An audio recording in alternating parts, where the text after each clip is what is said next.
ॐ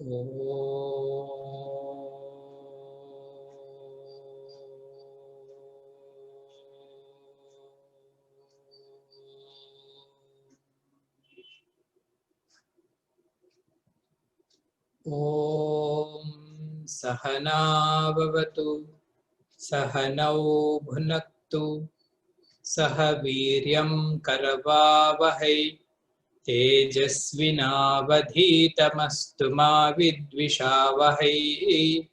ॐ शान्ति शान्ति शान्तिः। ॐ स्मृतिस्मृतिपुराणानाम् आलयं करुणालयं नमामि भगवत्पाद शङ्करं लोकशङ्करं। शङ्करं शङ्कराचार्यं केशवं बादरायणं सूत्रभाष्यकृतौ वन्दे भगवन्तौ पुनः पुनः। समस्तजनकल्याणे निरतं करुणामयं नमामि चिन्मयं देवं सद्गुरुं ब्रह्मविद्वरम्।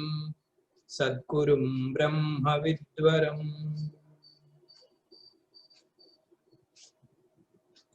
గత క్లాస్ లో చెప్పుకున్న 4 శాంతి మంత్రాలు కలిపి చదువుదాం ఆల్ టుగెదర్. ఓం సహనావతు సహనౌ భునక్తు సహ వీర్యం కరవావహై తేజస్వినావధీతమస్తు మా విద్విషావహై. ఓం శాంతి శాంతి శాంతిః.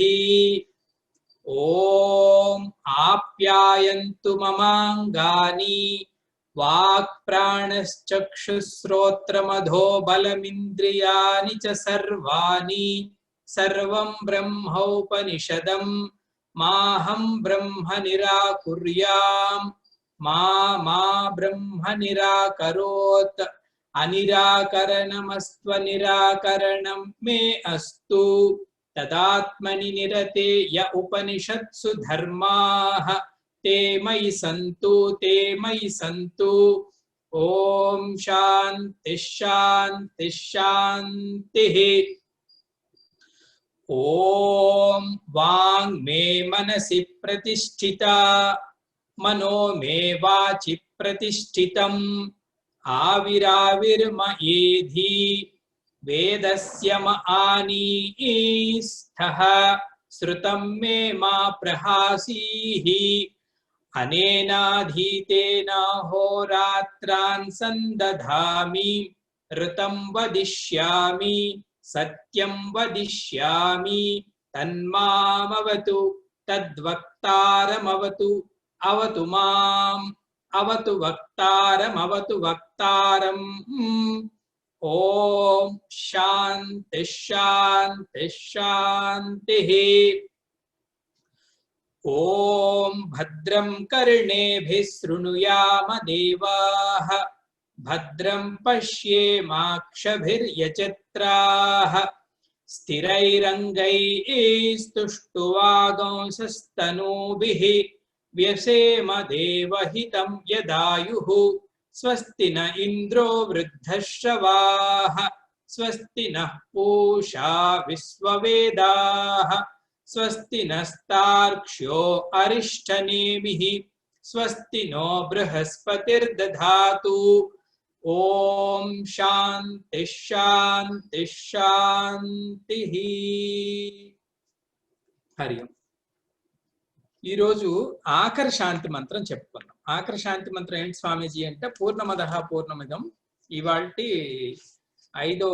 ఐదవ శాంతి మంత్రంగా చెప్పుకోబోతున్నాం అన్నమాట. మిగతా అన్ని శాంతి మంత్రాల కన్నా ఈ శాంతి మంత్రమే కొంచెం కష్టం అర్థం చేసుకోవడం. పెద్దవాళ్ళు చెప్పేది ఏంటి ఇందులో ఉన్న విషయమో చూద్దాం ఒకసారి.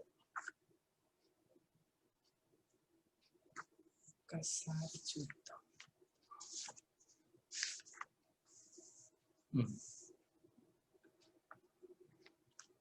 పూర్ణమదః శాంతి మంత్రం శుక్ల యజుర్వేద అంతర్గతమైనది. ఒక్కొక్క వేదానికి ఒక్కొక్క మంత్రం ఉన్నట్టే పూర్ణమదః మంత్రం శుక్ల యజుర్వేదానికి ఉన్న మంత్రం. స్వామీజీ శుక్ల యజుర్వేదం నుంచి ఏ ఉపనిషత్తులు వచ్చాయి స్వామీజీ అంటే మేజర్ ఉపనిషత్తుల్లో శుక్ల యజుర్వేదం నుంచి వచ్చిన ఉపనిషత్తులు రెండు. ఒకటి ఈశావాస్య ఉపనిషత్తు, రెండు బృహదారణ్యక ఉపనిషత్తు.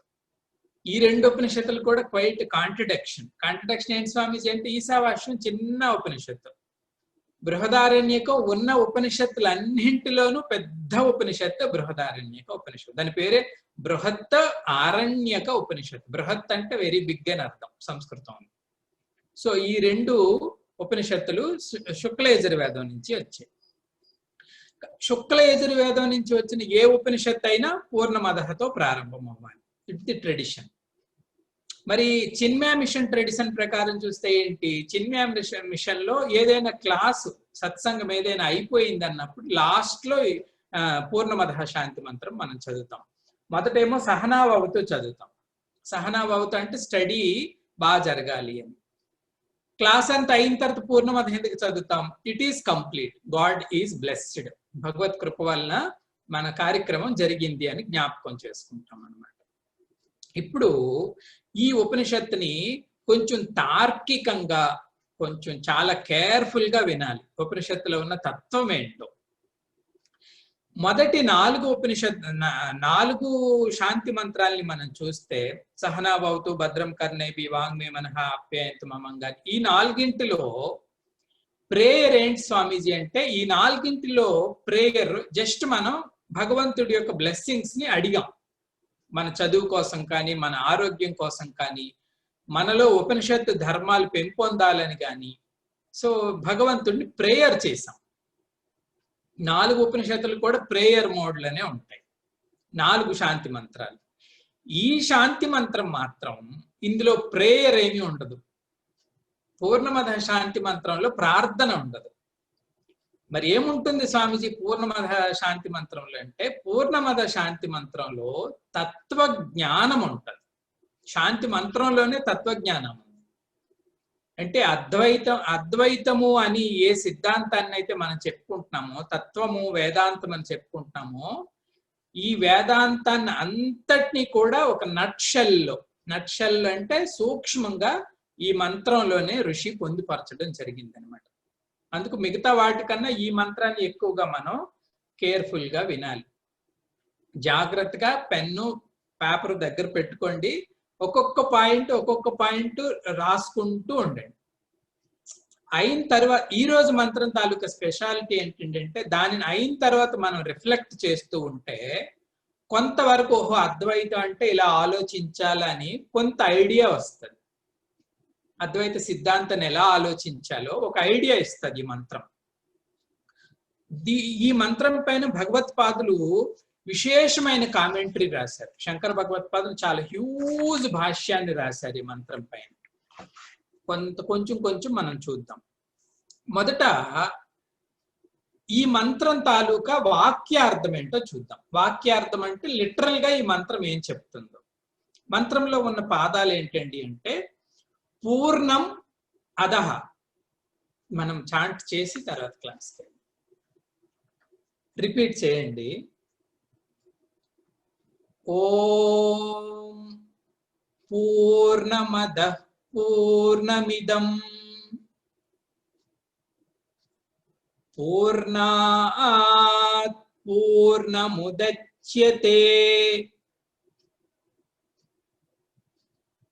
పూర్ణస్య పూర్ణమాదాయ పూర్ణమేవావశిష్యతే.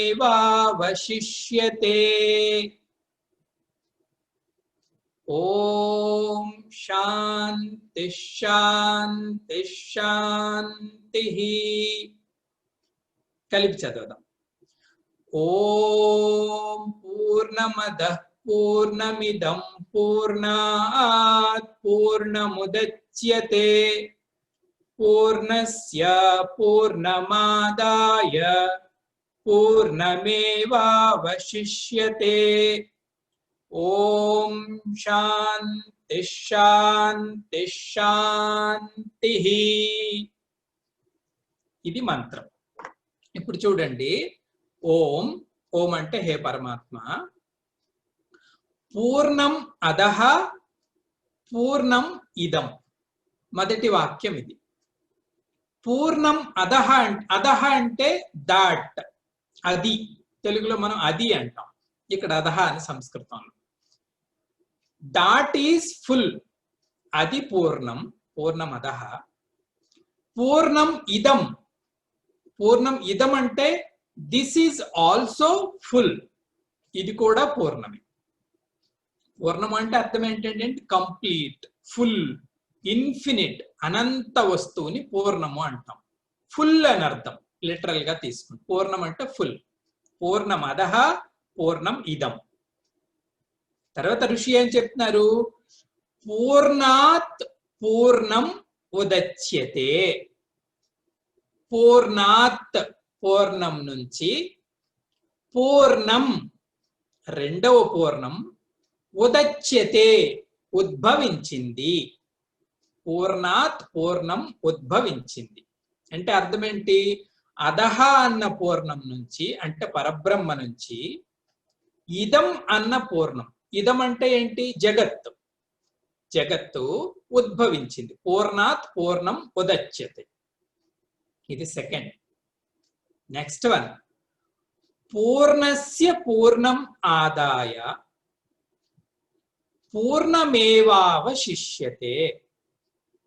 పూర్ణస్య పూర్ణం ఆదాయ అంటే అర్థం ఏంటండి అంటే ఏదైతే మూల పూర్ణం నుంచి రెండవ పూర్ణం ఉదయించింది అని చెప్పుకున్నామో, ఈ ఉదయించిన పూర్ణాన్ని ఇది స్వాలో చేసేసింది అనుకోండి. మూల వస్తువు, కారణ వస్తువు. ఆదాయ అంటే స్వాలో చేసేడు, తినేయడం అని అర్థం. స్వాలో చేసేసింది అనుకోండి. చేసేస్తే ఏం మిగులుతుందంట? పూర్ణస్య పూర్ణం ఆదాయ పూర్ణం ఏవ అవశిష్యతే. పూర్ణం మాత్రమే మిగులుతుంది అని అర్థం. ఇది మంత్రానికి పూర్తి నిర్వచనం. పూర్ణమదః పూర్ణమిదం, అదియు పూర్ణమే, ఇదియు పూర్ణమే. పూర్ణాత్ పూర్ణముదచ్యతే, పూర్ణ వస్తువు నుంచి పూర్ణ వస్తువు ఉదయించింది. బ్రహ్మ నుంచి జగత్తు ఉద్భవించింది. పూర్ణస్య పూర్ణం ఆదాయ, ఉదయించిన జగత్తు బ్రహ్మలో లీనమైపోతే పూర్ణమేవ అవశిష్యతే, పూర్ణం మాత్రమే ఉంటుంది, ఆ అనంత తత్వం మాత్రమే మిగులుతుంది. ఇది డెఫినిషన్. మామూలుగా వాక్యానికి అర్థం ఏంటి స్వామీజీ అంటే, వాక్యానికి అర్థం ఇంతే. ఇప్పుడు దీని మీద మనం విచారణ చేద్దాం. ఒక్కొక్క పదాన్ని జాగ్రత్తగా తెలుసుకుందాం. కొంత అర్థమైన ఓహో ఇలా ఆలోచించాలని మనకి కొంత ఐడియా వస్తుంది. కొంచెం కష్టమే, కానీ ట్రై చేద్దాం. ఫస్ట్ స్వామీజీ, పూర్ణం అంటే అర్థం ఏంటండి? తాత్వికంగా అంటే భగవంతుడిని పూర్ణ వస్తువు అంటాం, బ్రహ్మని పూర్ణము అంటాం. అంటే ఏంటి స్వామీజీ అంటే దానికి నిర్వచనం ఇచ్చారు. నిర్వచనం రాసుకోండి. పూర్ణము ఈజ్ ఈక్వల్ టు అని నిర్వచనం ఏంటంటే దేశ కాల వస్తు అపరిచ్ఛిన్నత ఇది పూర్ణః. దేశ కాల వస్తు అపరిచ్ఛిన్నత ఇది పూర్ణః. పూర్ణము అంటే దేశకాల వస్తు అపరిచ్ఛిన్నంగా ఏది ఉంటుందో దానిని పూర్ణం అనాలి. దీన్ని ఎలా అర్థం చేసుకోవాలో చెప్తాను చూడండి. సాధారణంగా ఏమంటారంటే, మనం చూస్తున్నవన్నీ కూడా ఇవన్నీ దేశ అంటే స్పేస్, కాల అంటే టైం, వస్తు అంటే ఆబ్జెక్ట్. స్పేస్, టైం, ఆబ్జెక్ట్, ఈ మూడింటి ద్వారా లిమిటేషన్ కి గురి అయి ఉంటాయి. పరిచ్ఛిన్నతని కలిగి, పరిచ్ఛిన్నత అంటే లిమిటేషన్, అపరిచ్ఛిన్నత అంటే ఇట్ కెనాట్ బి బౌండ్, దాన్ని బంధించలేకపోవడం అపరిచ్ఛిన్నత. ఇప్పుడు నేనున్నాను అనుకోండి, ఎవరు? బ్రహ్మచారి వెంకట చైతన్య అనే నేనున్నాను. నేను దేశ పరిచ్ఛిన్న వస్తువుని అంటాం. దేశ పరిచ్ఛిన్న వస్తువు అంటే ఏంటి? స్పేస్ లో నేను ఒక లిమిట్ అయిపోయాను. అది ఎలా స్వామీజీ అంటే, ఫర్ ఎగ్జాంపుల్ నేను ఇప్పుడు డాక్టర్స్ కాలనీలో ఉన్నాను. డాక్టర్స్ కాలనీలో ఉన్న నేను ఇదే టైంలో నేను ఆసీల్ మెట్టలో దొరకను. ఎందుకు? నేను పరిచ్ఛిన్న వస్తువు. పరిచ్ఛిన్నత అంటే ఇది. దేశం పరిచ్ఛిన్న చేసింది అంటే, స్పేస్ పరిచ్ఛిన్నం చేసింది అంటే అర్థమేంటి స్వామీజీ అంటే, ఈ ప్రాంతంలో దొరికిన వస్తువు ఇంకొక ప్రాంతంలో దొరకదు. దాని పేరు దేశ పరిచ్ఛిన్నత. డాక్టర్స్ కాలనీలో ఉన్న ఈ వస్తువు ఆసీల్ మెట్టలో నేను వెళ్ళి చూస్తాను, అక్కడ ఎదుగుతానంటే ఈ వ్యక్తి దొరకడు. ఎందుకంటే ఈ నింతే లిమిటెడ్, ఇక్కడే పరిచ్ఛిన్నం అయిపోయాడు. దీన్ని దేశ పరిచ్ఛిన్నత అంటారు. ఇవి మనకు ఉంటాయి ప్రాపంచికమైన వస్తువులు అన్నిటికీ కూడా, అందరికీ, పెద్ద చిన్న ఎవరు తేడా లేదు. దేశ పరిచ్ఛిన్నత. 2 కాల పరిచ్ఛిన్నత. కాల పరిచ్ఛిన్నత ఏంటి స్వామీజీ అంటే, ఫర్ ఎగ్జాంపుల్ 2020లో నేను లభ్యం, 2020లో నేను అవైలబుల్ గా ఉన్నాను. ఈ వ్యక్తి 1970లో చూసామనుకోండి, 1970లో ఈ వ్యక్తి అన్అవైలబుల్, ఆ కాలంలో నేను దొరకలే. అలాగే ఏదో 2080లో చూసామనుకోండి, అప్పటికి ఈ వ్యక్తి దొరకడు. పర్టికులర్ గా ఈ కాలంలో మాత్రమే నేను దొరుకుతాను, ఈ కాలానికి ఇటువైపు కూడా నేను అలభ్యమో, ఈ కాలానికి తరువాత కూడా నేను అలభ్యం. వీటిని కాల పరిచ్ఛిన్న వస్తువులు అంటారు. టైం బౌండ్ చేసేసింది.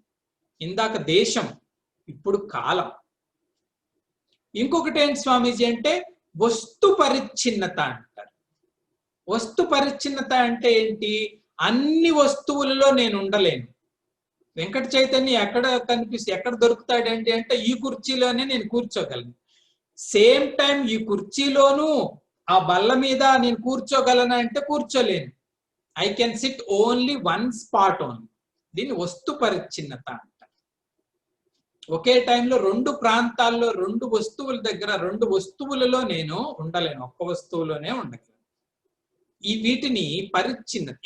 ఇవన్నీ ఏంటండి అంటే limited by space, limited by time, limited by object. ఇవి ప్రాపంచికమైన అన్ని వస్తువులకి ఉంటాయి. కానీ ఆ బ్రహ్మ ఏదైతే చెప్పుకుంటున్నామో, పరమాత్మ ఆత్మ అని ఏదైతే చెప్పుకుంటున్నామో, ఈ బ్రహ్మ స్వరూపానికి మాత్రము దేశ కాల వస్తు అపరిచ్ఛిన్నత. అపరిచ్ఛిన్నత అంటే అన్ని దేశాలలోనూ ఇది ఉంటుంది. స్పేస్ దీన్ని బైండ్ చేయలేదు. అన్ని కాలాలలోనూ ఉంటుంది, అన్ని వస్తువులలోనూ ఉంటుంది. వీటి మీద డిపెండ్ అవ్వదన్నమాట. ఇవి దాన్ని బైండ్ చేయలేవు. అలాగ ఉన్న వస్తువుని పూర్ణము అనాలి. అది పూర్ణము అంటే డెఫినిషన్. దేశకాల వస్తు అపరిచ్ఛిన్నత కల దానిని పూర్ణ వస్తువు అంటారు. అంటే మామూలు మన అర్థం ఏంటి? దీన్ని బట్టి కంక్లూషన్ ఏం రావచ్చు? బ్రహ్మ ఇన్ఫినిట్ అని మనం అర్థం చేసుకోవాలి. దేశకాల వస్తు అపరిచ్ఛిన్న వస్తువు అంటే బ్రహ్మ అనంత స్వరూపుడు. బ్రహ్మ నేచర్ ఒక్కటే అనంతం అండి. మరి దేనికి అనంత స్వభావం ఉండదు. అనంత స్వభావం కలిగేది ఒకే ఒకటి, అది పరబ్రహ్మ మాత్రమే.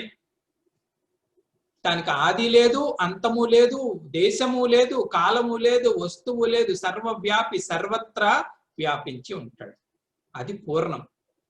దానికి స్వామి ఏం చెప్పాడు? పూర్ణం అదహ అని చెప్పాడు. అదహ అంటే అది అని. స్వామీజీ చూడండి తార్కికంగా ఎలా ఆలోచించాలో. ఇక్కడ చిన్న డౌట్, అసలు షార్ప్ గా ఉన్న స్టూడెంట్ కి అయితే స్టూడెంట్కే డౌట్ రావాలి. స్వామీజీ ఇది తప్పు అనాలి. ఏంట్రా అబ్బాయి తప్పు అంటే, మీరేమో పూర్ణం అన్నారు. పూర్ణం అంటే ఇన్ఫినిట్, ఇట్ ఈస్ ఎవ్రీవేర్. పూర్ణం అని దానికి ఏమి యాడ్ చేశారు? అదహ అన్నారు, అక్కడ ఉంది అన్నారు. అది ఎలా అవుతుంది స్వామీజీ? అది తప్పు కదా, అబ్సర్డ్. మీరు చెప్పిన స్టేట్మెంటే తప్పు కదండి. పూర్ణము అన్న తర్వాత అదహ అని ఎలా అంటాం? ఇంకా అదహ ఇదహ అంటానికి లేదు కదా. కానీ ఋషి ఆ ప్రయోగాన్ని వాడారు. పూర్ణం అదహ అన్నాడు ఆయన. దట్ ఈజ్ ఇన్ఫినిట్ అన్నాడు. అంటే అర్థం ఏంటి అంటే, సాధకుడు మొదటి దశలో ఉన్నప్పుడు దేవుడు ఎక్కడరా అంటే వాడు ఏం చెప్తే దేవుడు పైన ఉన్నాడు స్వామీజీ అంటాడు. అక్కడ నుంచి జర్నీ స్టార్ట్ అవ్వాలి. ఏమంటే ఉత్తనే ఉపయోగించలేదు ఈ ప్రయోగం. పూర్ణమదః అంటే అర్థం ఏంటంటే ఆ బ్రహ్మని మన నుంచి రిమోట్ గానే చూస్తాం మొదట. ఈవెన్ ఇప్పుడు మనందరి తాలూకు ఎక్స్పీరియన్స్ అదే. అందరమీ ఆ పవిత్రమైన బ్రహ్మస్వరూపులమి అయినప్పటికీ కూడా బ్రహ్మ ఎక్కడ అంటే అక్కడ అంటాం. ఎక్కడో ఉంది, నాకు తెలియదు కదండి. ఇది మనందరికీ ఉన్న ఆ జ్ఞానం అంతే కదా. పరబ్రహ్మ అంటే ఏంటంటే ఆహా బ్రహ్మ, ఆహా పరమాత్మ అంటాం. అది నేను అన్న జ్ఞానం ఇంక రాల. అందుకు పూర్ణం అదహ అనే జర్నీ స్టార్ట్ అవుతుంది. రిమోట్ గా చూస్తాం అన్నమాట. దీనిని ఏమంటారంటే పరోక్ష నిర్దేశ్యము అంటారు. పరోక్షం అంటే బ్రహ్మ నాకున్న పరోక్షంగా ఉన్నాడు, ఎక్కడో ఉన్నాడు అనే జ్ఞానంతోనే జరుగుతుంది. అందుకు పూర్ణమదః అన్నాం. బాగుంది. నెక్స్ట్ స్టేజ్ చూడండి. నెక్స్ట్ సాధకుడు ఏం ప్రశ్నించాలి? సరే అది బాగుంది, కానీ అది నాకు అనుభవంలో లేదు. మీరు చెప్తున్నట్టుగా దేశ కాల వస్తు అపరిచ్ఛిన్న వస్తు ఏదైతే అంటున్నారో అది నాకు తెలియలేదు. నాకు తెలిసిందంతా ఏంటండి? కనిపిస్తున్న జగత్తు, ఇదే నాకు తెలుసు. మరి ఇదేంటి స్వామీజీ, ఇదేంటి, దీని గురించి మరి మీరేం చెప్పరా అంటే ఋషి చెప్తున్నాడు పూర్ణం ఇదం. దీనికి ఆన్సర్ పూర్ణం ఇదం అంటే దిస్ ఈజ్ ఆల్సో ఇన్ఫినిట్ అన్నాడు ఆయన. ఇదం అంటే మనకు వెంటనే కనెక్ట్ అవుతాం. ఇదం అంటే కనిపించేది. మనం భగవద్గీతలో చెప్పుకున్నాం, జగత్తుని ఇదం అంటారు. ఇదం అంటే ఇదం ఇదం తయా భాసయతి, ఇది జగత్ అంటారు. దేన్నైతే ఇది ఇది ఇది ఇది అని చెప్తున్నామో అదంతా జగత్తే. ఇది మా ఊరు, ఇది మా ఇల్లు, ఇది నా బట్టలు, ఇది నా శరీరము, ఇది నా మనస్సు, ఇది నా బుద్ధి, ఇదంతా కూడా జగత్ ఇదం. ఋషి ఏమన్నాడంటే పూర్ణం ఇదం, దిస్ ఈజ్ ఆల్సో ఇన్ఫినిట్, ఇది కూడా ఇన్ఫినిట్ అని. ఇప్పుడు మరొక ప్రశ్న మనకి రావాలి. ఏం ప్రశ్న స్వామీజీ అంటే, అది పూర్ణం అన్నారు, సరే పరబ్రహ్మ, దానికి దేశకాల వస్తు పరిచ్ఛిన్నత లేదు కాబట్టి అది ఇన్ఫినిట్ అని ఒప్పుకోవచ్చు మనం. జగత్ ఎలా స్వామీజీ అనంతం అవుతుంది?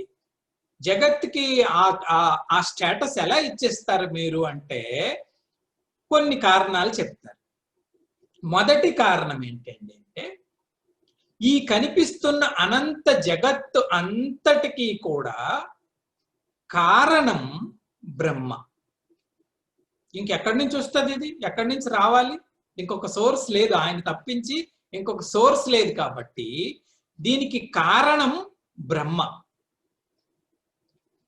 ఒక అనంత వస్తువు నుంచి, జాగ్రత్తగా ఒక అనంత వస్తువు నుంచి ఇంకొక వస్తువు వచ్చింది అంటే అది కూడా అనంత స్వభావాన్నే కలిగి ఉండాలి. ఎందుకంటే కారణం అనంత వస్తువు అయినప్పుడు ఆ కారణం నుంచి వస్తున్న కార్యం, ఎఫెక్ట్, ఇది కూడా అనంతమయ్యే ఉండాలి. కాబట్టే ఇది కూడా పూర్ణమే అని ఋషి చెప్తున్నాడు. ఇవన్నీ థాట్స్ అలా అలా వెళ్తే కంక్లూషన్ కి మనం వస్తాం. దేర్ఫోర్ జగత్తు కూడా పూర్ణమే. దిస్ ఈజ్ ఆల్సో మనకి అవైలబుల్ గా ఉన్న నామరూప జగత్తు కూడా పూర్ణమే అవటానికి ఛాన్స్ ఉంది. ఎందుకంటే దీని యొక్క తల్లి తండ్రి, దీని యొక్క కాజ్, దీని యొక్క కారణం ఇన్ఫినిటీ. ఇన్ఫినిటీ నుంచి వచ్చింది కాబట్టి ఇది కూడా ఇన్ఫైనైటే అవ్వచ్చు. కాబట్టి జగత్ ఇదం ఆల్సో పూర్ణం. ఇక్కడి వరకు అర్థమైంది కదండి. ఇప్పుడు ఒక ఎగ్జాంపుల్ చెప్తాను. ఈ మంత్రం అయినంత వరకు కూడా ఆ ఎగ్జాంపుల్ పట్టుకొని ఉంటేనే తత్వం నెమ్మదిగా అర్థమవుతుంది. Very very very very famous example in Advaita philosophy. Advaita సిద్ధాంతంలో ప్రాముఖ్యమైన దృష్టాంతం అని, ఎగ్జాంపుల్. శంకర భగవత్పాదులే కాయిన్ చేశారు దాన్ని. అదేంటి స్వామీజీ అంటే దాని పేరు, ఎగ్జాంపుల్ పేరు ఏంటండి అంటే రజ్జు సర్ప భ్రాంతి అంటారు. ఓ ఇదైతే మాకు తెలుసు స్వామీజీ అంటాము. రజ్జు సర్ప భ్రాంతి తెలియని వేదాంత స్టూడెంట్ అంటూ ఎవరు ఉండరు. రజ్జు సర్ప భ్రాంతి అంటే దాని కథ ఏంటండి అంటే ఒక వ్యక్తి చీకట్లో వెళ్తున్నాడు. చీకట్లో వెళ్తున్నప్పుడు ఆ చీకట్లో వాడికి ఒక పాము కనిపించింది. వాడికి పాము కనిపించి, అంటే సర్పం, పాము అంటే సర్పం, స్నేక్. అది చూసినప్పటి నుంచి వాడికి భయం స్టార్ట్ అయింది. భయము, ఆందోళన, చెమటలు పట్టడం, ఇంకా డిస్టర్బ్డ్ గా ఉన్నాడు. పాముని చూస్తున్నాడు. ఇది వ్యక్తి తాలూకా చరిత్ర. కానీ యథార్థానికి అక్కడ పరిస్థితి ఏంటి? అది పాము కాదు. మరేంటి స్వామీజీ అంటే అది ఒక రజ్జు అక్కడ ఉంది. రజ్జు అంటే రోప్, తాడు. తెలుగులో తాడు అంటాం, సంస్కృతంలో రజ్జు, ఇంగ్లీష్ లో రోప్. సో ఈ తాడు పైన తాడే పాములాగా కనిపించింది వాడికి. ఎందుకంటే తాడికి పాముకి సిమిలారిటీస్ ఎక్కువగా ఉంటాయి. అది కూడా 6 ఫూట్ లాంగ్ ఉంటే ఇది కూడా 6 ఫూట్ లాంగే కనిపించింది. అది కూడా వంకర టెంకర్ గా ఉంటే ఇది కూడా వంకర టెంకర్ గానే ఉంది. అది కూడా దాని సైజు, దాని షేపు అన్ని కూడా పాముకి తాడుకి సమానంగా ఉంటాయి. కాబట్టి వాడు చూడడానికి ఛాన్సెస్ ఎక్కువ ఉన్నాయి. అందుకే దీని పేరేం పెట్టాడు స్వామి? రజ్జు సర్ప భ్రాంతి అన్నాడు. భ్రాంతి అంటే నిజానికి అక్కడ లేదు, కానీ లైట్ సరిగా లేకనో, లేకపోతే ఈయన పాము అంటే భయం ఉండో, ఏ కారణంగా కానీ ఆ తాడు మీద పామును మాత్రం చూడడం జరిగింది. తత్కారణంగా ఈయన భయపడడం కూడా జరిగింది. ఎందుకంటే పాము అంటే అందరికీ భయమే, తాడు అంటే భయం లేదు. కానీ అది విషపూరితంగా ఉంటుంది, పొడుస్తుంది, కొడుతుంది, తిడుతుంది అని భయం కదండి. దీని పేరు రజ్జు సర్ప భ్రాంతి. సో ఇప్పుడు దీనిని మన సిద్ధాంతానికి అన్వయిద్దాం, అప్లై చేద్దాం. పూర్ణమదః పూర్ణమిదం, ఇన్ఫినిటీ నుంచి ఇన్ఫినిటీ వచ్చినప్పుడు ఇది కూడా ఇన్ఫినిటీయే అవ్వాలి స్వామీజీ అన్నారు కదండి. అంటే అర్థం ఏంటంటే, రజ్జు కానీ 6 ఫూట్ ఉంటే దాని మీద కనిపిస్తున్న జగత్తు కూడా 6 ఫూటే ఉండాలి. తక్కువ ఎక్కువ అవటానికి అవ్వదు కదండి. వాడు సగం పాముని సగం తాడుని చూడడు. చూస్తున్నాడంటే కంప్లీట్ గా పామునైనా చూడాలి, చూస్తున్నాడంటే కంప్లీట్ గా తాడునైనా చూడాలి. బ్రహ్మజ్ఞానంలో ఉన్న రహస్యమే అది. అర్థమయ్యింది అంటే అర్థమయ్యింది, అర్థం అవ్వలేదు అంటే అర్థం అవ్వలేదు, అంతే. కాబట్టి తాడు 6 అడుగులు ఉన్నప్పుడు పాము కూడా 6 అడుగులే ఉండాలి. సిద్ధాంతం, ఎగ్జాంపుల్. అందుకే దీని సిద్ధాంతానికి అన్వయం చేస్తే ఏమవుతుంది? బ్రహ్మ పూర్ణమైతే బ్రహ్మ నుంచి ఉదయించిన జగత్తు కూడా పూర్ణమే. పూర్ణమదః పూర్ణమిదం. ఇక్కడి వరకు అర్థం చేసుకున్నాం. దీని తరువాత విషయమే జగత్తుకు సంబంధించి అద్వైత సిద్ధాంతాన్ని రూఢి చేస్తారు పెద్దలందరూ, బలంగా చేస్తారు. అందుకే మనం కొంచెం జాగ్రత్తగా వినాలి. ఏంటి తర్వాత స్టేట్మెంట్ ఏం చెప్పారు ఋషి? పూర్ణాత్ పూర్ణం ఉదచ్యతే. పూర్ణాత్, ఆ పూర్ణమైన బ్రహ్మ నుంచి, పూర్ణం ఈ జగత్తు, ఉదచ్యతే ఉద్భవించింది. ఇది స్టేట్మెంట్. పూర్ణమైన బ్రహ్మ నుంచి జగత్తు ఉద్భవించింది కదండి. ఇప్పుడు తర్కం చూడండి. తర్కం అంటే ఎలా లాజికల్ గా అద్వైతాన్ని అర్థం చేసుకోవాలి. మనం ఏం చెప్తామండి? ఏకమేవ బ్రహ్మ అద్వితీయం అని చెప్తాం కదండి. దేవుడు ఎవరు? బ్రహ్మ ఏంటండి అంటే ఏకం ఏవ బ్రహ్మ అద్వితీయం. అద్వితీయం అంటే ఇంకొకటి లేదు, ఏది లేదు, ఒక్కటే ఉంది. దాని పేరే అద్వైత బ్రహ్మ, పరమాత్మ, పరబ్రహ్మ. మరి ఇప్పుడు మీరేం చెప్పారు? దాని నుంచి ఇది పుట్టింది అన్నారు. అంటే ఎన్నవుతాయి స్వామీజీ? 2 అవ్వాలా, ద్వైతం అవ్వాలి. ఒకటి బ్రహ్మ, దేవుడు, great and great and great, అది దాని నుంచి పుట్టింది. రెండవది ఇది జగత్తు. దీని స్వభావం ఏంటి? పుడుతుంది, చస్తుంది, క్షణక్షణము మారుతుంది, కష్టం, సుఖం, నష్టం, పెద్దవాళ్ళు, చిన్నవాళ్ళు, వాళ్ళు మంచి చెడ్డ, ఇదంతా ద్వైతము, ఫైట్, కోరలు, ఇవన్నీ ఉన్నది జగత్తు. ఇవి రెండు స్వామీజీ ఒకటేలా అవుతాయి అని ప్రశ్న స్టార్ట్ అయింది. ఎందుకంటే ఇది లాజికల్ అండి, చూస్తున్నాము. ఎక్కడ పూర్ణత్వము, ఎక్కడ అఖండ ఆనందము, ఎక్కడ అనంతం కనిపిస్తుంది జగత్తులో? ఇదంతా అనేకత్వం, నానత్వం, నానత్వం, భిన్న భిన్న భిన్న. ఇది భగవంతుడి గురించి మీరేం చెప్తున్నారు? ఏకం ఏకం సత్యం ఏకం అని. రెండు ఉంటాయా స్వామీజీ? మరి పూర్ణాత్ పూర్ణం ఉదచ్యతే అని ఎలా చెప్పారు ఋషి అంటే, ఇప్పుడు జాగ్రత్తగా ఆలకించారు. బ్రహ్మణేమో కారణం అంటారు, కాజ్. జగత్నేమో ఎఫెక్ట్ అంటారు. ఎఫెక్ట్ అంటే కార్యం. బ్రహ్మ కారణం, జగత్తు కార్యం. బ్రహ్మ కాజ్, జగత్ ఎఫెక్ట్. ఆ కారణం నుంచి ఈ కార్యం ఉద్భవించింది. ఆ కాజ్ నుంచి ఈ ఎఫెక్ట్ అనేది ఉద్భవించింది, అరైజ్ అయింది అన్నారు కదండి. ఇప్పుడు కొన్ని ఉదాహరణలు చూద్దాం. ఏం ఉదాహరణలు స్వామీజీ అంటే, కాజ్ నుంచి ఎఫెక్ట్ వచ్చే ఉదాహరణలు కొన్ని చూద్దాం. ఒక ఉదాహరణ నేను చెప్తాను. విత్తనం అనేది కారణం, చెట్టు అనేది కార్యం. ఒక ఎగ్జాంపుల్ చూడండి. Seed is the cause, tree is the effect. కారణం, కార్యం. ఇక్కడ చెట్టుకు కారణం విత్తనమే అయినప్పటికీ, చెట్టు వచ్చిన తర్వాత, చెట్టుగా అది వచ్చేసిన తర్వాత సీడ్ మరి లేదండి, డిజాల్వ్ అయిపోయి కనిపించకుండా పోయింది. ఈవెన్ దో సీడు అనేది చెట్టుకు కారణం అయినప్పటికీ కూడా అది చెట్టుగా మారినప్పుడు ఇంకా విత్తనం లేదు, కలిసిపోయింది, కాలంలో కలిసిపోయింది. ఇది కూడా కారణము కార్యమే. ఇది కూడా కారణము కార్యమే అయినప్పటికీ కూడా కారణాన్ని మనం చూడలేం. ఇది బ్రహ్మకి జగత్కి అప్లై అవుతుందా స్వామీజీ ఈ రిలేషను అంటే? పెద్దలు ఏం చెప్తారంటే అప్లై కాదు. ఎందుకు అప్లై కాదు? ఒకసారి బ్రహ్మ నుంచి జగత్ పుట్టిన తర్వాత బ్రహ్మ ఇంక కనిపించకూడదు, డిజాల్వ్ అయిపోవాలి.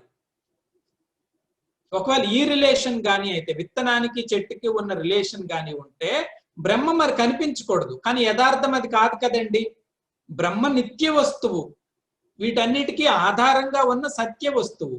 కాబట్టి ఈ రిలేషన్ పనికిరాదు. అంటే ఏ రకమైన కారణ కార్య సంబంధాలు ఉన్నాయో బ్రహ్మకి జగత్కి ఆలోచిస్తున్నాం, విశ్లేషిస్తాం. ఈ రకంగా కుదరదు. ఇంకొక రకమైన కారణ కార్యాలు చెప్తారు వేదాంతంలో. దాన్ని ఏమంటారంటే పరిణామీ తత్వం అంటారు. పరిణామీ తత్వం అంటే ఏంటండి అంటే, ఒక గిన్నెలో పాలు ఉన్నాయనుకోండి. ఒక గిన్నెలో పాలున్నప్పుడు మనం ఏం చేస్తాం? ఆ పాలుని పెరుగుగా మారుస్తాం. దీని పరిణామం. పరిణామం అంటే పాలే పెరుగుగా మారిపోయింది, అవే పాలు. దీని పరిణామం చెందింది కదండి. కారణమేమో పాలు, కార్యమేమో పెరుగు. ఇప్పుడు ఈ పెరుగులో పాలు కావాలి అంటే దొరకవు, పరిణామం అయిపోయి మాడిఫై అయిపోయింది. కొంతమంది కొన్ని తత్వాలు అలా చెప్తాయి అన్నమాట. బ్రహ్మే రూపం మార్చుకొని జగత్తుగా కనిపిస్తున్నాడేమో, బ్రహ్మే రూపం మార్చుకొని జగత్తుగా కనిపిస్తున్నాడేమో, దీనికి ఏమైనా మీరు సపోర్ట్ చేస్తారా అంటే నో అంటాం. ఎందుకు నో అన్నాము? బ్రహ్మ అనేది నిర్గుణ నిరాకార తత్వం కాబట్టి అందులో పరిణామము, మార్పు లేదా రూపాంతరము అనే జరిగే ఛాన్స్ లేదు. బ్రహ్మస్వరూపం అంటే అంత గ్లోరీ అండి. గ్లోరీ అంటే ఆయనలో రూపం కూడా మారే ఛాన్స్ లేదు, గుణం కూడా టచ్ చేయలేదు బ్రహ్మని. కాబట్టి ఈ సంబంధం కూడా పనికిరాదు. జగత్తుకి బ్రహ్మకి ఉన్న సంబంధాలలో బ్రహ్మే మారి జగత్తుగా కనిపిస్తున్నాడా అంటే నో అంటాం. ఆ ఛాన్సే లేదు. మరి ఏ రకంగా స్వామీజీ బ్రహ్మ జగత్తుగా మనకి కనిపిస్తుంది అంటే, ఇప్పుడు మళ్ళా ఇందాక చెప్పిన ఎగ్జాంపుల్కి మనం వెళ్ళాలి. ఏం ఎగ్జాంపుల్ ఇది?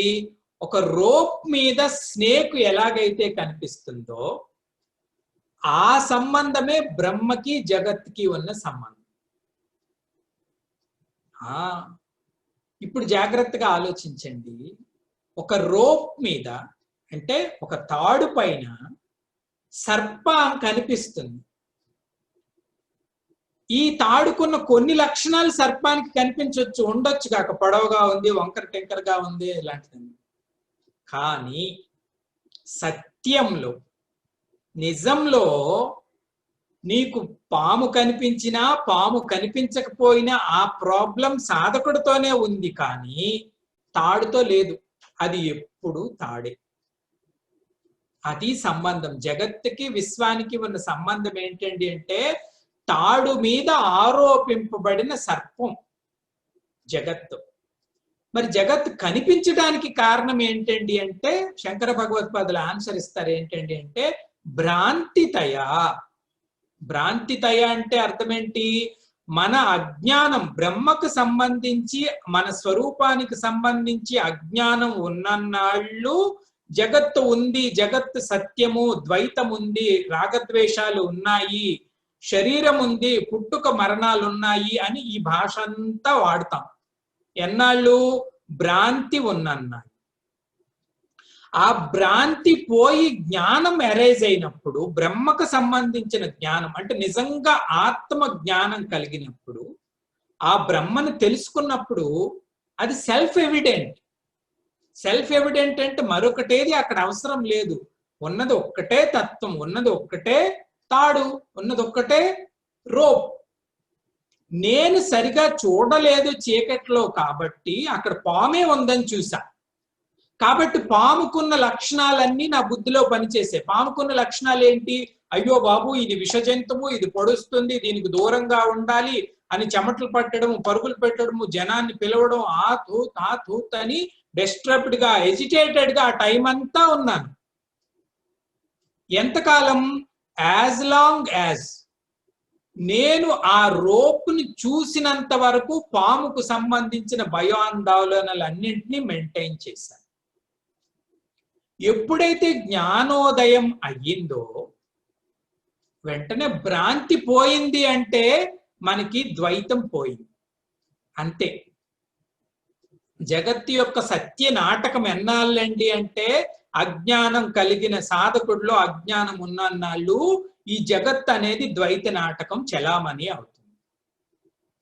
ఒక్కసారి ఆ జ్ఞాన ఉదయం ఆత్మస్వరూపాన్ని తెలుసుకున్నామంటే ఇంకా మాట్లాడవలసిన పని లేదనమాట. అప్పుడు అంటాం మనం నేహ నానాస్తి కించన. ఉపనిషత్తులో చెప్పారు నేహ నానాస్తి కించన అంటే నానా అనేది అసలు కొంచెం కూడా లేదు. నానా అంటే అనేకత్వం. నేహ నానాస్తి కించన ఏకం ఏవ అద్వితీయ బ్రహ్మ.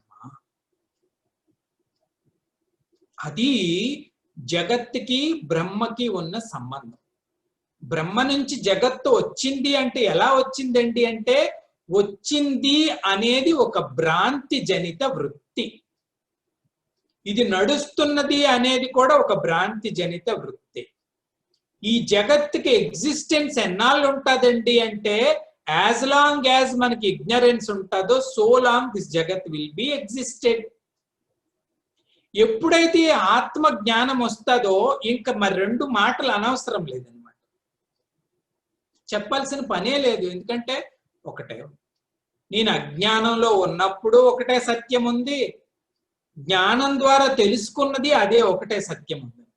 ఈవెన్ భయపడుతున్నప్పుడైనా వాడు పామును చూశాను అని భయపడుతున్నాడు కానీ అక్కడ తాడే ఉంది. అవునా కాదా అండి? బ్రహ్మస్వరూపం అది. ఈవెన్ ఇప్పుడు కూడా మనం పరబ్రహ్మ స్వరూపులు. తెలుసుకున్న తర్వాత ఇంకేదో గ్లోరిఫై, అప్పుడు కూడా ఆ పరబ్రహ్మ స్వరూపం. బ్రహ్మలో ఎటువంటి ఇది మన మనస్సు బుద్ధి ఆడిన ఆ విజృంభణ వలన మనం అంత క్వైట్ గా మైండ్ నుంచి చింతన చేసే స్థితి లేదు. జ్ఞానోదయం అయింది, భ్రాంతి నశించింది అంటే ద్వైతం పోయినట్టు లెక్క. కాబట్టి పూర్ణాత్ పూర్ణ ముదచ్యత అంటే ఏ విధంగా వచ్చింది స్వామీజీ అంటే దీన్ని ఏమంటారంటే వివర్త అంటారు. వివర్త అంటే ఇంగ్లీష్ లో ఇట్ ఈస్ అన్ అపీరెన్స్. ఎపిరియన్స్ అంటే ఏంటి? చూస్తున్నాం, కంటికి కనపడుతుంది అంతే, అయినంత మాత్రాన్ని ఇది సత్యం కాదు. ఆకాశం అంతా నీలంగా ఉంది స్వామీజీ అంటాం. ఏమంటే నిజంగా ఆకాశంలో నీలం కలర్ ఉంటుందా? లేదు స్వామీజీ నేను చూస్తున్నాను అంటావు. నువ్వు చూస్తున్నంత మాత్రాన సత్యం అవ్వాలని రూల్ ఏమీ లేదు. ఎడారిలో మనం వెళ్తాం, మరుమరీచిక అంటాం. మరుమరీచిక అంటే పెద్ద వాటర్ లేక్ కనిపిస్తుంది డెజర్ట్ లో. నిజంగా చూస్తాం, మనం పరుగులు పెడతాం దాని వెనక. అది మనం పరుగు పెడితే అది పరుగు పెడుతుంది. కానీ ఎడారిలో నీరు ఎలా ఉంటదండి? Common sense. ఎడారిలో నీరు ఉండడానికి ఛాన్సే లేదు. స్టిల్ మనం ఏమంటాం? స్వామీజీ ఐఎమ్ సీయింగ్ వాటర్ దేర్ అంటాం. మనం చూసినంత మాత్రాన అది సత్యం కాదు. దాని పేరే ఎపిరెన్సు లేదా వివర్తము అంటారు. వివర్తము అంటే భ్రాంతి వలన, అవివేకం వలన ఆ దృష్టి మనకి కల్పిస్తుంది. మన బుద్ధే, ఎవరో బయట శత్రువు కాదు. నా బుద్ధే జగత్ సత్యం, జగత్ సత్యం, జగత్ సత్యం, దేవుడు నాకు తెలీదు, దేవుడు నాకు తెలీదు అని చెప్తుంది. అదే దాన్ని ట్రైనింగ్ ఇస్తున్న కొద్ది మారుతుంటారు. ఇది బ్రహ్మకి జగత్తుకి ఉన్న సంబంధం. కారణము కార్యము ఎలా వచ్చాయండి అంటే రజ్జు సర్పతయా వచ్చాయి. ఈ రకంగానే ఇదే జగత్తుకున్న నిజస్వరూపం. ద్వైతం లేదు. పూర్ణాత్ పూర్ణం ఉదచ్యతే. బాగుంది స్వామీజీ. ఇంకేదైనా మరి కొంచెం కారణం, మరి కొంచెం విశ్లేషించి చెప్పగలరా? ఎందుకు రెండు ఉండడానికి ఛాన్స్ లేదు? బ్రహ్మ ఉన్నది, మేము ఉన్నాము, మరి అలాంటి ఛాన్స్ ఏమీ లేదా స్వామీజీ? ఒక్కటే బ్రహ్మ, ఒక్కటంటే ఒక్కటే, మరి ఇంకేం లేదా అంటే ఇంకొకటి లేట, ఇంకొకటి ఉండడానికి ఆస్కారం లేదట. 3 కారణాలు చెప్తారు. అంటే శంకర భగవత్పాదుల యొక్క విశ్లేషణ ఏంటంటే బ్రహ్మ ఒక్కటే అన్న వరకు ఆయన విడిచిపెట్టాడు. ఏదో ఒక రకంగా జ్ఞాన బోధ చేస్తూనే ఉంటాడు. ఏంటి స్వామీజీ ఆయన ఇచ్చిన 3 కారణాలు అంటే? మొదటి కారణం ఏంటంటే ఆయన బ్రహ్మ స్వభావం ఏమన్నామండి? అనంతము అన్నాం, ఇన్ఫినిట్ కదండి. బ్రహ్మ ఇన్ఫినిట్ అన్నాం. ఇది జగత్తు, మనం చూస్తున్నది ఏదైతే ఉందో అది జగత్తు. 2 ఉన్నాయి అన్నాం అనుకోండి. 2 ఉన్నాయి అంటే ప్రాబ్లం ఏం చెప్తారంటే భగవత్పాదులు, దీని సంస్కృతంలో ఆయన ఏమంటాడంటే అన్యస్య అభావాత్ అంటాడు. ఈ కారణంగా 2 ఉండడానికి వీల్లేదట. ఏంటండి అన్యస్య అభావాత్ అంటే? జాగ్రత్తగా ఆలోచించండి, చిన్న వృత్తే గాని ఆలోచించండి. ఏంటండి అంటే ఎలాంటి పరిస్థితులలో కూడా 2 ఇన్ఫినిటీలు ఉండడం అనేది అబ్సర్డ్, ఫూలిష్నెస్. జాగ్రత్తగా ఆలోచించండి. 2 అనంత వస్తువులు ఉన్నాయండి అన్నామంటే అది అసత్యం, అబ్సర్డ్, పిచ్చివాడు మాట్లాడినట్టు లెక్క. 2 అనంత వస్తువులు ఎలాగుంటాయండి? అనంతము అంటే అర్థం ఏంటి అంటే అది లేనిదే లేదు, దాని పేరు అనంతం. అనంతం అంటే ఆద్యంతాలు లేనిది అని అర్థం. ఆది అంతము లేనిది అనంతం. అలాంటి 2 ఉన్నాయండి అంటే అది ఎంత పిచ్చి మాట అవుతుందండి. బ్రహ్మ అనంతుడే, జగత్తు అనంతమే అంటే అది తప్పు. అనంతం ఎప్పుడు ఒకటే, దానికి ఆ స్టేటస్ వస్తుంది. అనంతం అనే స్టేటస్ దేనికి వస్తుంది? ఒక్కటే ఉండాలి, దాని స్వభావం ఒక్కటే అవ్వాలి. కాబట్టి జగత్తు ఉండడానికి ఛాన్స్ లేదు అంటాడు. జగత్ అంటే ఏంటి? నామరూపాత్మకము, ఈ అనేకత్వము ఉండే ఈ ప్లేట్ ఉండడానికి ఛాన్స్ లేదు, ఒక్కటే. మరి కనిపిస్తుంది అంటే ఇది ఆభాస మాత్రమే, మనం చూస్తున్నాం అంతే. ఇది ఒక కారణం. రెండో కారణం, అనంత వస్తువు ఎప్పుడూ కూడా అవికారిగా ఉంటది. అవికారి అంటే అర్థం ఏంటండి అంటే అందులో మోడిఫికేషన్ వచ్చే ఛాన్స్ ఉండదు. వికారము అంటే మోడిఫికేషన్, అవికారి అంటే మోడిఫికేషన్. ఒక్క ఉదాహరణ చెప్తాను చూడండి.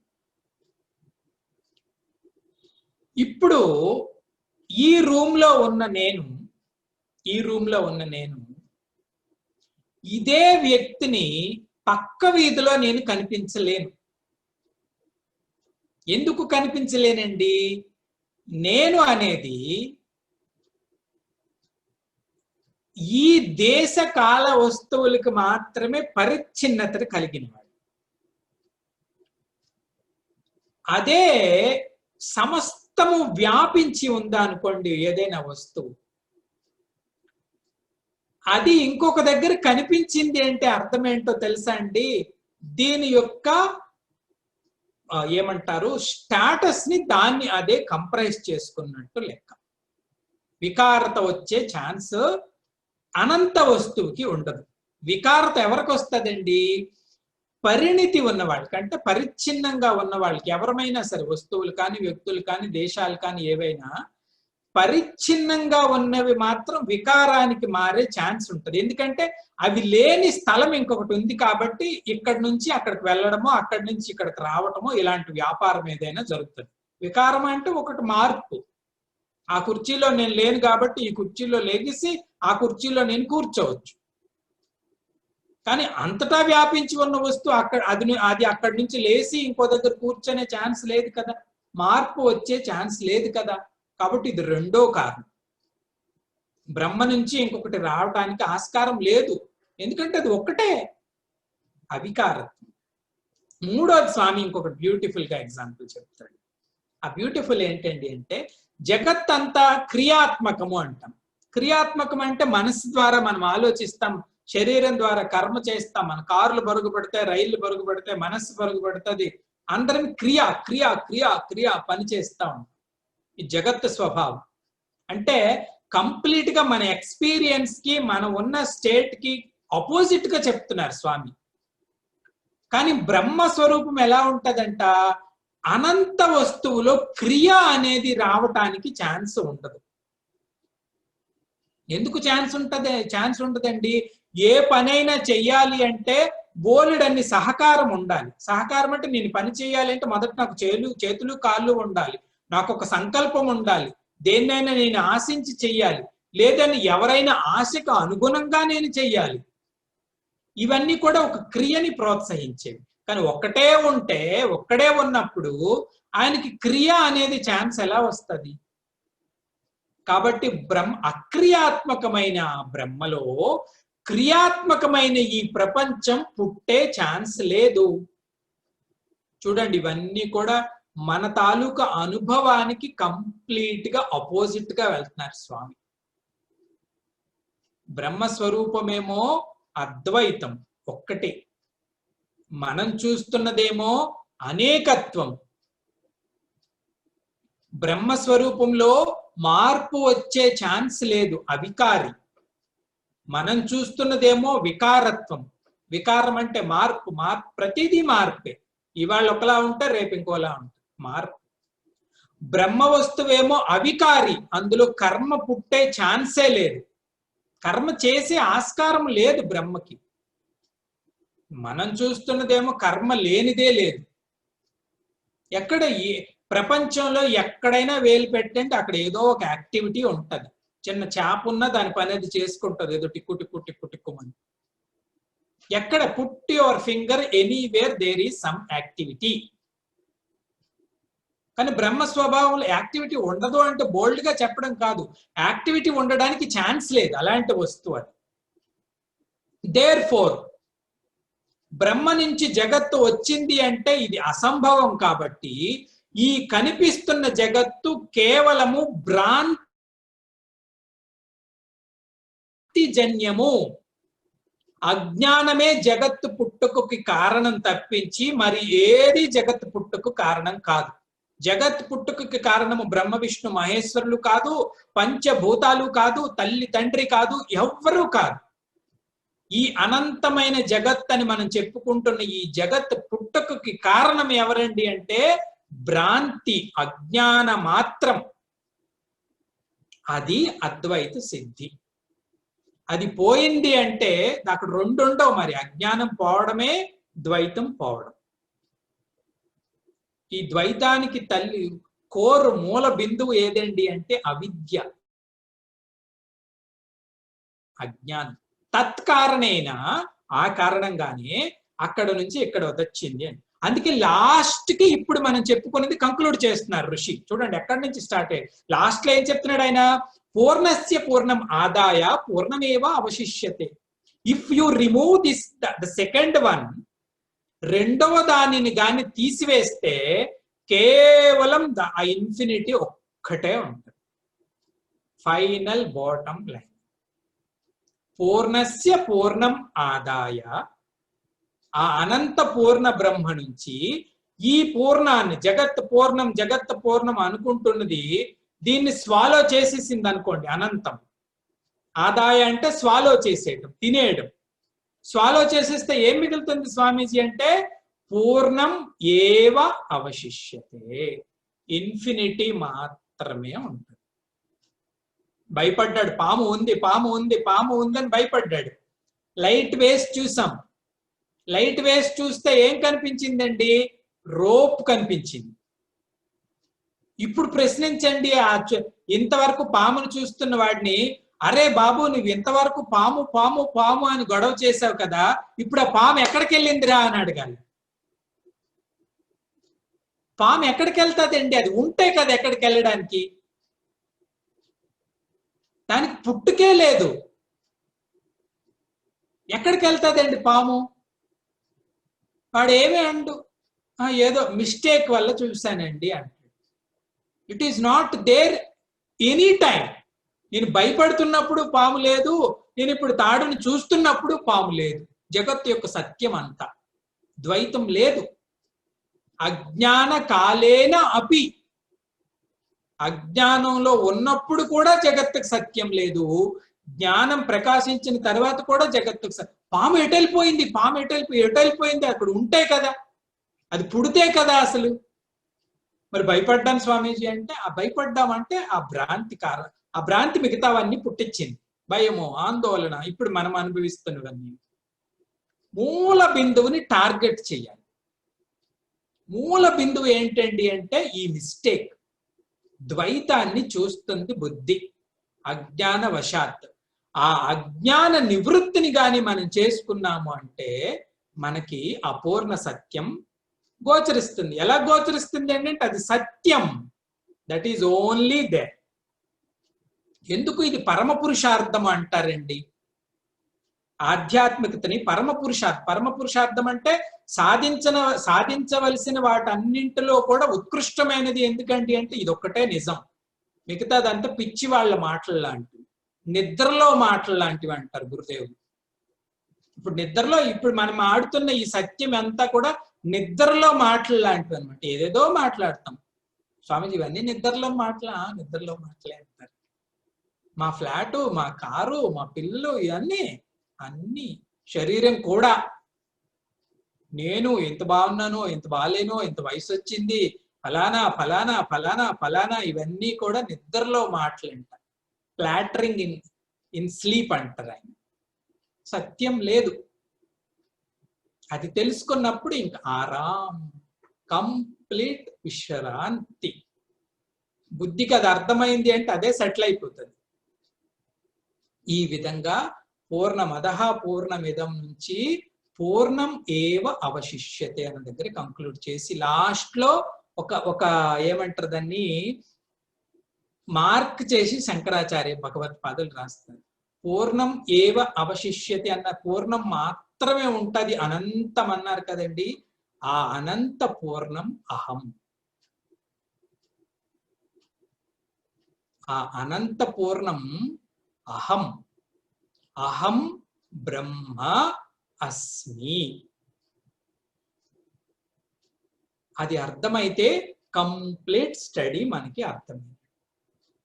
మళ్ళీ బ్రహ్మ పూర్ణం అని ఇంకేదో చూడకూడదు. అహం అస్మి, అహం బ్రహ్మ అస్మి. ఇది ఈ మంత్రంలో ఉన్న పూర్ణమైన అద్వైత తత్వం.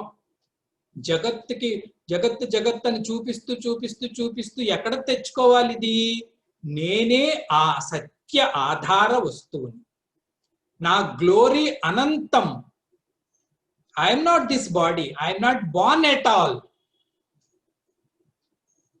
ఆ దివ్య స్వరూపమే అపరిచ్ఛిన్న జ్ఞాన వస్తువు. అపరిచ్ఛిన్న జ్ఞానం. మనోబుద్ధి అహంకార చిత్తాదినాహం చిదానంద రూపం శివోహం శివోహం. I'm not the mind, I'm not the intellect, I'm not the body, I'm not the senses. చిదానంద రూపం. చిదానంద రూపం చిత్ ఘన ఆనంద బ్రహ్మ రూపాన్ని నేను. శివోహం శివోహం. నువ్వెవరండి అంటే శివోహం అని చెప్పాలి. అది అహం బ్రహ్మాస్మి వృత్తి కంప్లీట్ అయింది. ఇది ఈ మంత్రం యొక్క పూర్ణ తాత్పర్యం. పూర్ణమదః మంత్రంలో ఇంత గాఢత ఉంది. కొంతమంది పెద్దలు చెప్తారు ఏంటంటే మన సాధన కూడా ఇలా ప్రారంభం అవుతుందటండి. జాగ్రత్తగా ఆలోచించండి.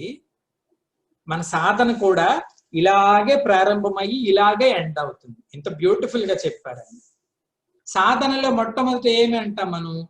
భగవంతుడు ఉన్నాడు, నేను ఉన్నాను. పూర్ణమదః పూర్ణమిదం. భగవంతుడు ఎవరండి? ఆహా, ఏమి దివ్య వస్తువు, అనంత వస్తువు, అఖండ వస్తువు. నువ్వెవరయ్యా అంటే మనకి మనం కూడా సత్యంగానే ఫీల్ అవుతాం. నేను ఇది, నాది ఇది, నేను. పూర్ణమదః పూర్ణమిదం.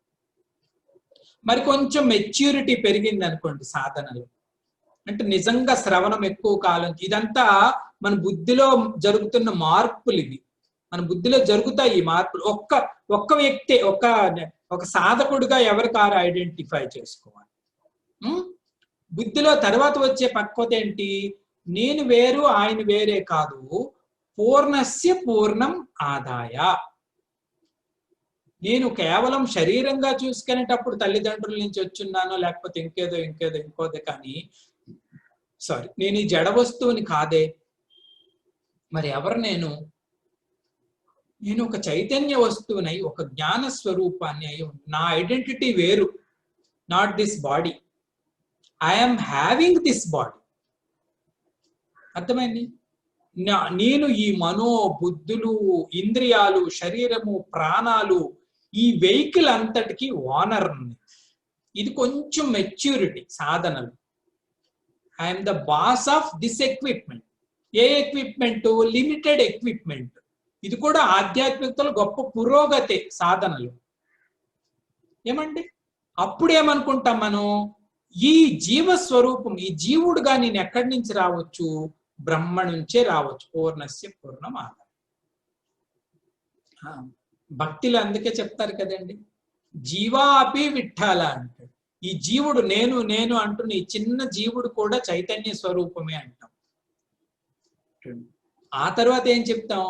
ఈ జీవ భావం కూడా పోయింది అనుకో. చూడండి, మెడిటేషన్ లో నేను ఉండకూడదు అంటే అర్థం ఏంటంటే నా ఐడెంటిటీ ఏది మెడిటేషన్ లో ఉండకూడదు.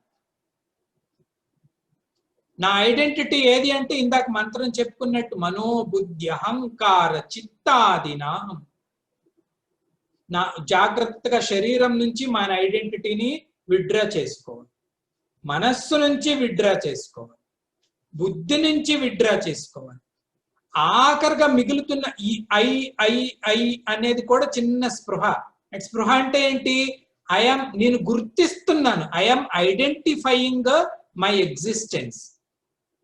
అది కూడా అలాగ దివ్య జ్ఞానంలో డిజాల్వ్ అయిపోయింది అనుకోండి. పూర్ణస్య పూర్ణం ఆదాయ. డిజాల్వ్ అయిపోతే ఇంకక్కడ ఒకటి ఉంది అని చెప్పే నాదుడు ఎవరు? పూర్ణం ఏవ అవశిష్యతే. అది మన స్వరూపం. సాధనలో అక్కడ నుంచి అక్కడ దాంట్లో నిష్ఠ కలగాలి. కేవలం ధ్యాన సమయంలో, శ్రవణ సమయంలో, మనన సమయంలోనే కాకుండా అది మన స్వరూపం. నిష్ఠ అంటే ఏదో బయట తెచ్చి అలంకరించుకున్నట్టు కాదు. అదే మన యొక్క నిజస్వరూపం. ఇప్పుడున్నవే అలంకరణలు. ఈ చొక్కా తీసి ఇంకొక చొక్కా వేస్తే నేను ఇంకోలా కనిపిస్తాను. ఆ వృత్తి తీసి ఇంకో వృత్తి పెడితే నేను ఇంకోలా కనిపిస్తాను. అవునా కాదా అండి? ప్రసంగం చెప్పినప్పుడు వృత్తి వ్యక్తి వేరు. లేదు ఇంకొకరు వచ్చినప్పుడు మాట్లాడుతున్నప్పుడు ఆ వ్యక్తి మారిపోయాడు. ఐడెంటిటీలు చూడండి ఎలా మారుతుంది. ఇవన్నీ మనం అలంకరించుకున్న ఐడెంటిటీ. కానీ మన నిజస్వరూపం మాత్రం నిత్య సత్య చైతన్య ఆనంద వస్తు, అనంతం. మెల్లమెల్లగా దాని వైపు వెళ్ళి సాధనని ముగించాలి.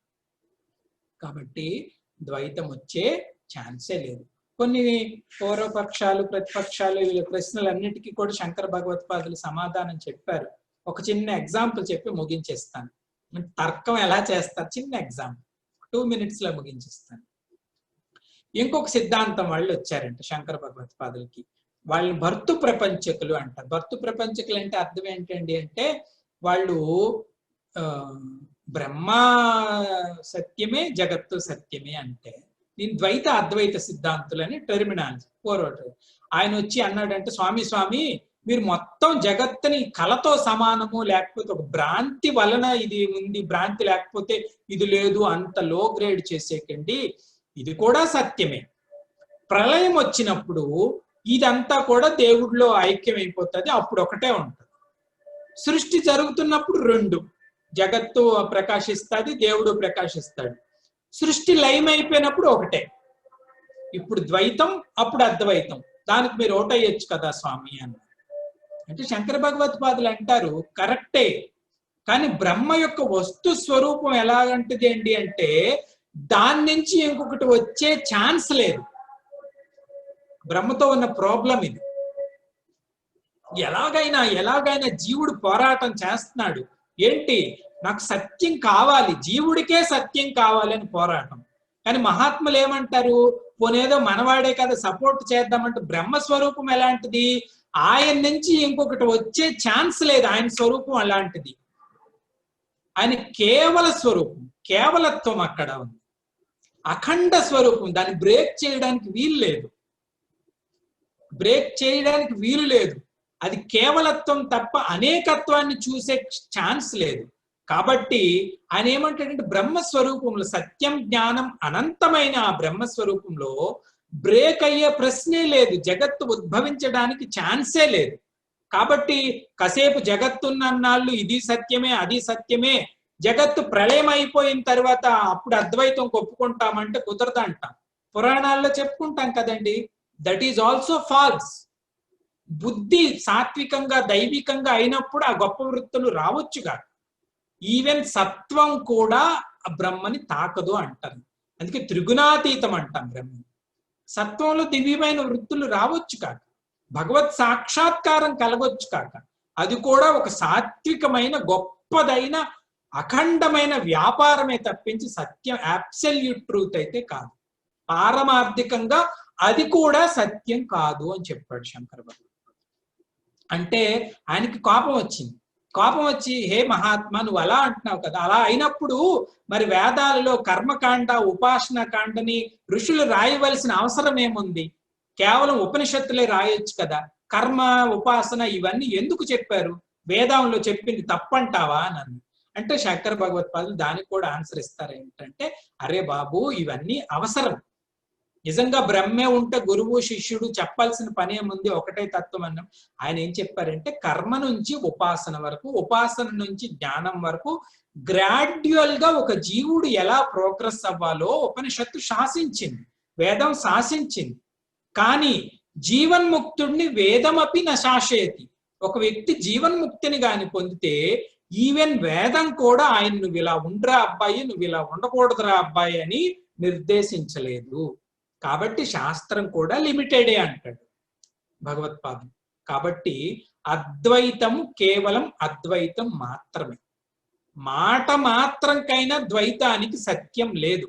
సరదాగా అనుకోవడానికి కూడా ప్రపంచానికి సత్యత్వం లేదు. ఇది కేవలం అజ్ఞాన జనితమైన ఎపీరెన్స్ మాత్రమే. పాము యొక్క ఆట అంతా ఎంతవరకండి అంటే తాడుని చూడనంత వరకు. చూసామంటే పాము ఎక్కడికి వెళ్ళిపోయింది, ఎప్పుడు పుట్టింది, అలా ఆడింది ఇలా పాడింది అని చెప్పుకున్నామంటే పిచ్చి వాళ్లతో సమానం. కాబట్టి అజ్ఞాన జనితము ద్వైతం, జ్ఞానోదయైన ద్వైతం నశ్యతి, అద్వైతం ఉద్భవతి. ఏ విధంగా ఉద్భవిస్తుంది, అహం బ్రహ్మ అస్మి, ఎక్కడో రిమోట్ గా కాదు, ఆ బ్రహ్మ అపరోక్షం, నా యొక్క స్వరూపమే. అది ఈ మంత్రంలో ఉన్న గాఢత. సో ఈ రకంగా 5 ఉపనిషత్తులని, ఉపనిషత్ శాంతి మంత్రాలు, 5 ఉపనిషత్ శాంతి మంత్రాలని మనం సత్సంగం చేసుకున్నాం. Thank you. అయితే ఒక 2-3 అనౌన్స్మెంట్లు ఉన్నాయి. ఒక అనౌన్స్మెంట్ ఏంటండి అంటే సాధారణంగా మన సాంప్రదాయంలో ఆధ్యాత్మిక సంస్థలకు సపోర్ట్ చేసేది భక్తులే కాబట్టి we seek your support to the maintenance and programmes of the Chinmaya mission. ఎందుకంటే చిన్మయ మిషన్ కాదు ఏ సంస్థకని ఈ రెండు ఉండాలి కదండి. ఒకటి వాటిని మెయింటైన్ చేయాలి మనం, రెండు అవి ముందుకి ప్రోగ్రెస్ అవ్వాలి అంటే వాటికి మనం సపోర్ట్ చెయ్యాలి. కాబట్టి గురుదేవులు గురుదక్షిణ అనే అంశాన్ని ప్రవేశపెట్టారు. స్వయంగా వారే అందరినీ ఎంకరేజ్ చేశారు. యజ్ఞం అయిన తర్వాత మనం ఆ సంస్థని ప్రోత్సహిస్తాం. సో గ్రూప్ లో దానికి సంబంధించిన డీటెయిల్స్ పోస్ట్ చేస్తారు. Please support our organisation. ఒకటి. రెండు, రేపు కృష్ణాష్టమి ప్రోగ్రామ్, రేపు కృష్ణాష్టమి, అందుకే ఈ రోజుతో ముగించడానికి కారణం కూడా రేపు భగవత్ ప్రార్థనతో మనం చేద్దాం. రేపు కృష్ణాష్టమి ఉంటుంది కాబట్టి కృష్ణాష్టమి ప్రోగ్రామ్ 9 గంటలకి జూమ్ లో లైవ్ టెలికాస్ట్ చేస్తాము. పూజ ఉంటుంది. పూజ తర్వాత భగవద్గీతను అంతా పారాయణం చేయలేము కాబట్టి 5 అధ్యాయాలని పారాయణం చేస్తాం. 4, 5, 9, 12, 15. 4th, 5th, 9th, 12th, 15th chapter we will chant together.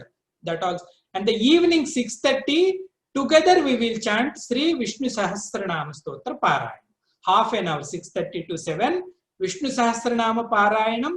Morning 9 o'clock కి పూజ అనంతరం భగవద్గీతలో 5 అధ్యాయాల పారాయణం ఉంటుంది.